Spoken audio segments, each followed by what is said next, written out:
raindrop, drop top, smoking, no cooking, the hot pot, cooking, yeah, that, cooking up dope in the crock pot, we came from nothing to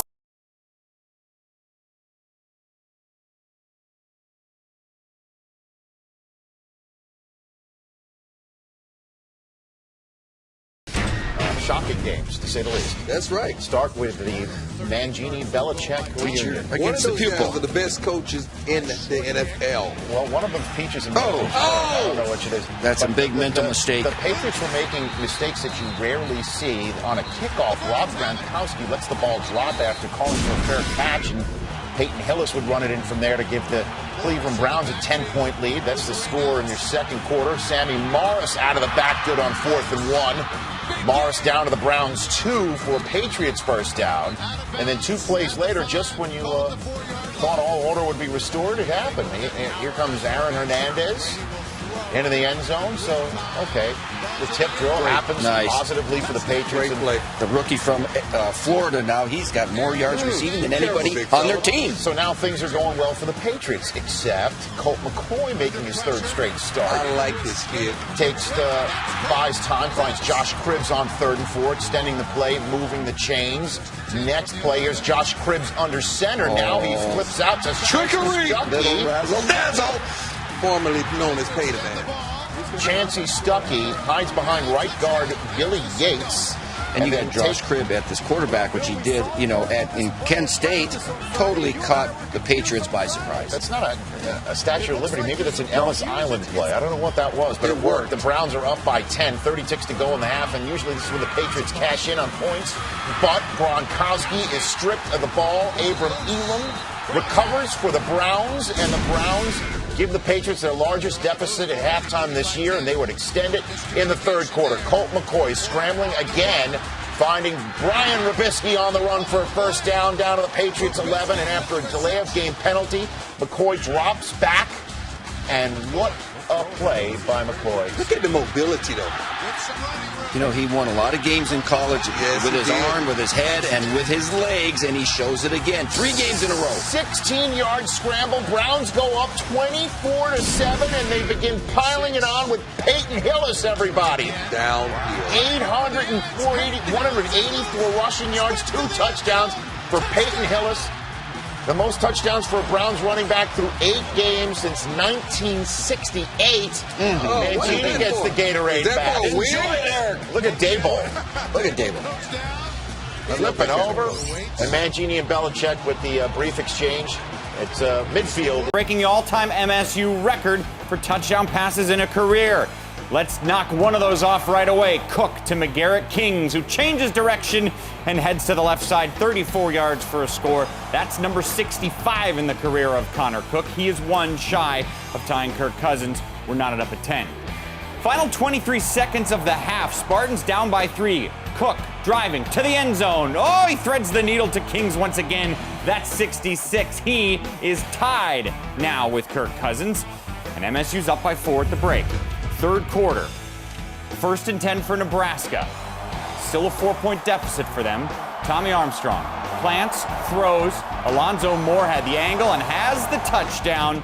Brought down actually on the 1-yard line. It was a 43-yard pickup. Amani Cross would punch it in the next play. Armstrong threw for 320. Here's Cook on the ensuing drive to Burbridge. And this is your record breaker. Congratulations, Connor Cook.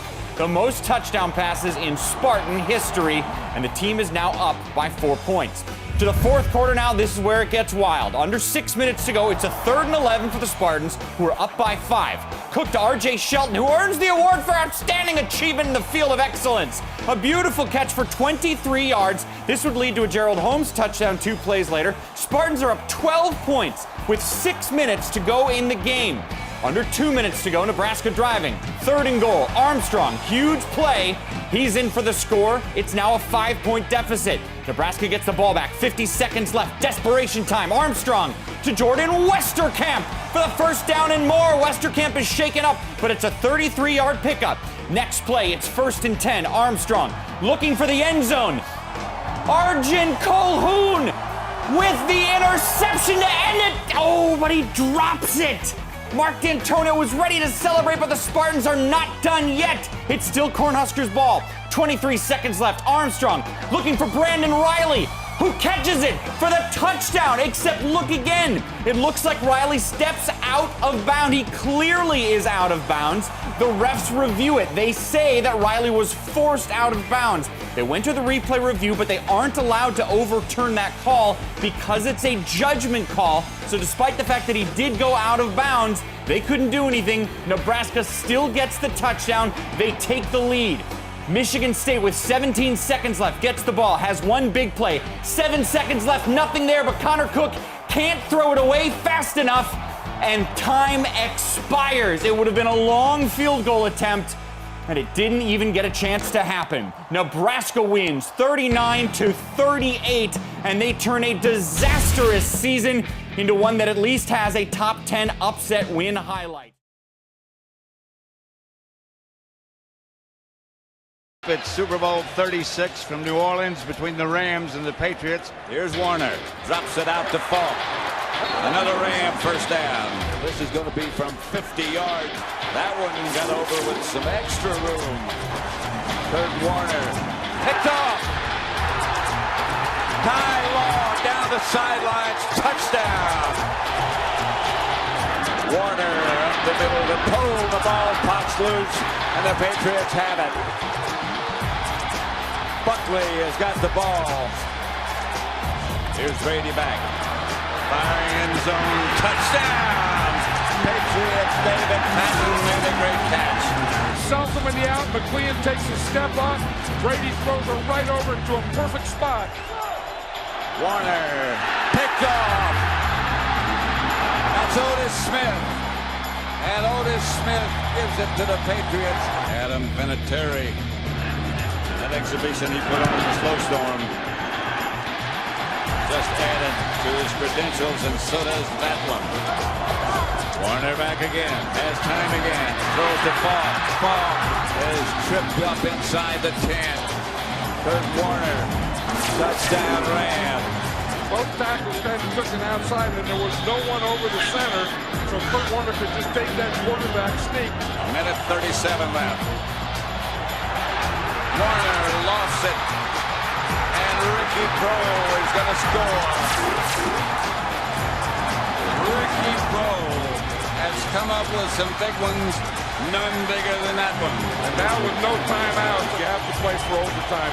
There's Brady, throws out to Redmond again. Redmond gets the first down. Here's Brady again. Up the middle, caught. And it's Troy Brown, and he gets out of bounds. Here comes the blitz, and here's Brady. He dumps it to Wiggins down to the 30. I'll tell you, what Tom Brady just did gives me goosebumps. 7 seconds. They got Vinatieri in range, and it's right down the pipe.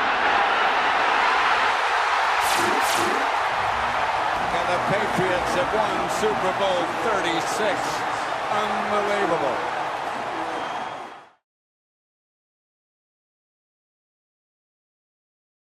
How's it? And welcome to Sports Center alongside Scott Van Pelt. I'm Neil Everett. From personal history in Boston, Mass. to team history made in Ann Arbor, Michigan. Yeah, there's a little town in North Carolina called Boone. Population 13,000, give or take. Boone became the story of college football's first Saturday. School there called Appalachian State. They've won back-to-back championships. Used to be known as 1AA. Now they call it the championship subdivision. They got a young man named Armani Edwards. He's the quarterback. Already up 21-14 of the Mountaineers. They are busting down inside the 10. 3rd and goal. Edwards again. Nothing up top. Let's do it on our feet to the paint. And the 110,000 in the big house are stunned and silenced. App State didn't go up there, they said, for a payday. They went for a gauge to see how they stood on the landscape of the game. Mike Hart didn't play for most of the second and third quarters, but they give it to their horse there. They get the touchdown. He had a $188 on the ground. 2-point conversion, no good. After Michigan turned it over once in the red zone, then got stopped on 4th down in the red zone, get the ball back. They give it to Hart, and here he goes, cutting back, zigzagging his way all the way for the touchdown that puts Go Blue on top, and 110,000 people exhale as one. They think we're going to win this game. The Mountaineers, who had looked so confident in the first half, who had basically owned the game, second half they finally looked scared. Looked like the moment was too much for them. Edwards is picked off right there by Brandon Engelman. One of 2 picks But after Michigan can't do anything with it, Jason Gingell comes on to put his team up 4. You see there's less than 2 on the clock, and it's blocked. It is blocked. Lloyd Carr said afterwards, we were not a well-prepared football team. I take full responsibility. Now App State looks like the team they looked like in the first half. Edwards tucks and runs. They're out to about the 45. Now a field goal can win it. They got a kicker with a big leg. Edwards ran for 57 in the game. Under a minute to go. It's Edwards. It's Coco Hillary again. Watch the grab, and then I might score! No, he's not going to score, but they're out of timeouts. Michigan at this point, they've got to call a timeout to try to catch their breath. Mountaineers decide to kick the field goal, maybe a little bit too much time on the clock. We shall see. Julian Roush from 24 yards out. App State leads in the big house, but there is still time on the clock. You've got Chad Henne. You've got Mario Manningham. They call him Super Manningham, and he would get free here. Henne just chucks it up. There's a flag for interference. It's declined because the catch is good, which means Michigan is going to have a chance to win this game. It's Gingell again. He lines up from 37 yards out, and App State, who has fought so bravely, are they about to lose? David Jackson and Steve Brown, the App State radio guys, have got the call. Ready. Snap good. The whole block. The kick. Oh! The kick is good. The Mountaineers are going to try to take it to the big house. 30, 20, 15. Wow! The Mountaineers have just beaten the Michigan Wolverines. Remember this day, men, for it will be yours for all time. Jerry Moore gets a ride off the field. What a win.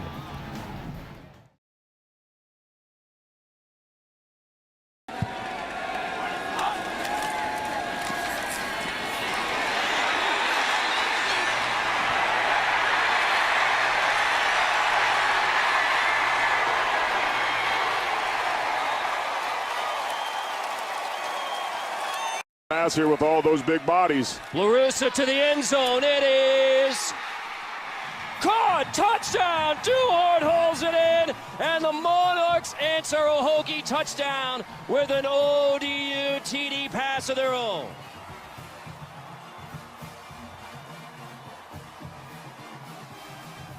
$300-yard performance a week ago, and they've been doing it.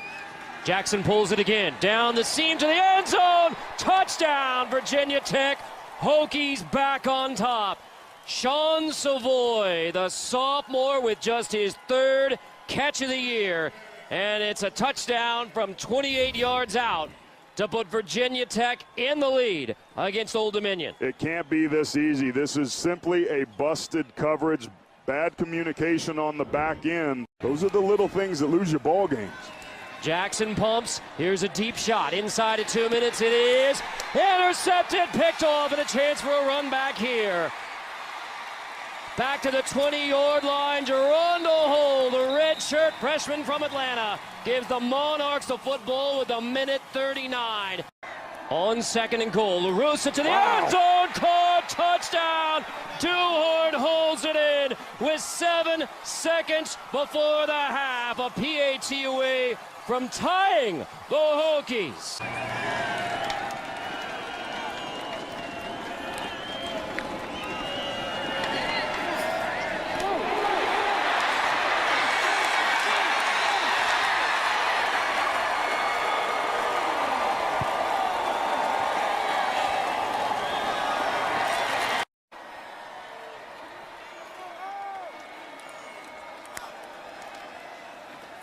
Fake it. LaRussa, what's the end zone? Fulgham, touchdown! Old Dominion! Fulgham holds it in, and the Monarchs are a PAT away from tying it again in the 4th. A 25-yard touchdown, LaRussa to Fulgham. Elmer back in at defensive end for Virginia Tech. LaRussa hands off. Jeremy Cox, big hole up the middle. Cox goes barreling into the end zone, and with less than 10 minutes to go in Norfolk, Virginia, winless Old Dominion has the lead on 13th ranked Virginia Tech.